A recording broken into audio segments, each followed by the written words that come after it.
રાજ્ય સરકારે આજે બજેટ જાહેર કર્યું છે. નાણાકીય વર્ષ 2025-26નું પેપરલેસ બજેટ રજૂ કરવામાં આવ્યું છે. નાણાપ્રધાન કનુ દેસાઈએ 3,70,250 કરોડનું બજેટ રજૂ કર્યું છે.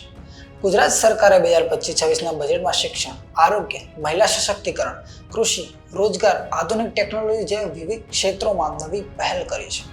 આ વિશે વિગતે વાત કરશું આ વિડીયોમાં. નમસ્કાર, આપ જોઈ રહ્યા છો વાઇબ્સ ઓફ ઇન્ડિયા અને મારું નામ છે અફનાન. આ બજેટમાં શિક્ષણ અને યુવાનો માટે ખાસ યોજના યોજવામાં આવી છે. નમો લક્ષ્મી યોજના હેઠળ કન્યાઓ માટે શિક્ષણમાં પ્રોત્સાહન આપવા ₹1250 કરોડની જોગવાઈ કરી છે. સૌથી વધુ જોગવાઈ શિક્ષણ વિભાગ માટે 59,999 કરોડની છે. અમદાવાદના LD એન્જિનિયરિંગ અને 6 અન્ય સરકારી સંસ્થાઓમાં AI લેબ શરૂ કરવામાં આવશે.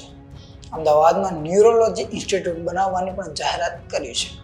રમતગમત, યુવા અને સાંસ્કૃતિક માટે 1,039 કરોડની જોગવાઈ કરી છે. રમતગમતને લઈને ખેલે તે ખીલ્યા અભિગમ સાથે ગુજરાતના યુવાનો માટે આંતરરાષ્ટ્રીય કક્ષાની રમતગમત સુવિધાઓ સ્થાપવાનું આયોજન કરવાની પણ જોગવાઈ કરી છે. આ બજેટમાં યુવાનો માટે મોટી જાહેરાત કરવામાં આવી છે. રાજ્યમાં 36% જેટલા યુવાનો છે. આ વખતે 14,000થી વધુ ભરતી કરવાનું ગુજરાત સરકારનું આયોજન છે, જેમાં SRP, બિન હથિયારી પોલીસ, કોન્સ્ટેબલ પદો પર ભરતી થશે. ટ્રાફિક પોલીસની હાજરી વધારવા 1,390 નવી જગ્યાઓ ઊભી કરાશે. ગુજરાત કૌશલભર બને તે માટે ITI માટે 450 કરોડની ફાળવણી કરી છે. સાથે ખેડૂતો માટે પણ નવી યોજનાઓ છે, જેમાં પ્રાકૃતિક ખેતી સહાયમાં ઓર્ગેનિક ફાર્મિંગ માટે ₹400 કરોડનું બજેટ ફાળવાયું છે. ટ્રેક્ટર ખરીદી સહાય માટે ખેડૂતોને 1 લાખ સુધીની સબસિડી આપવાની જાહેરાત કરી છે. ખેતરરક્ષી વાડ યોજનામાં પાકને જંગલી પ્રાણીઓથી બચાવવા ₹500 કરોડ ફાળવવામાં આવ્યા છે. મહિલા સશક્તિકરણ માટે ખાસ પ્રસ્તાવ મૂકવામાં આવ્યો છે. આરોગ્ય અને પરિવાર કલ્યાણ વિભાગ માટે 23,385 કરોડની જોગવાઈ કરી છે. પ્રધાનમંત્રી જન આરોગ્ય યોજના હેઠળ 2,67 લાખ લોકોને કેશલેસ સારવાર માટે 3,676 કરોડની જોગવાઈ કરી છે.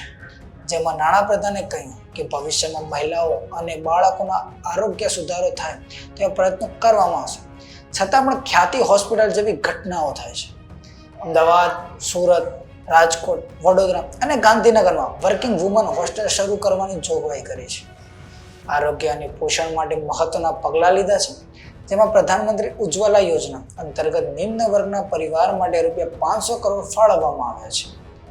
દુર્ઘટના વીમા યોજનામાં વીમા રકમ 2 લાખથી વધારીને ₹4 લાખ કરવાની જોગવાઈ કરી છે. રાજ્યમાં 2 નવા એક્સપ્રેસ વેની જાહેરાત કરવામાં આવી છે. બંદરો અને વાહન વ્યવહાર વિભાગ માટે 4,283 કરોડની જોગવાઈ કરવામાં આવી છે, જેમાં રાજ્યમાં નવી 2,060 બસો માટે ₹1,128 કરોડની જોગવાઈ કરી છે. દર વખતે બજેટમાં જોગવાઈઓ કરવામાં આવે છે, પણ તે પરિપૂર્ણ થતી નથી. આ વખતે જોવાનું રહેશે શું આ જોગવાઈઓ પરિપૂર્ણ થશે. આ બજેટને લઈને તમારું શું કહેવું છે, અમને કોમેન્ટ કરીને જણાવજો અને જોતા રહો વાઇબ્સ ઓફ ઇન્ડિયા. આભાર.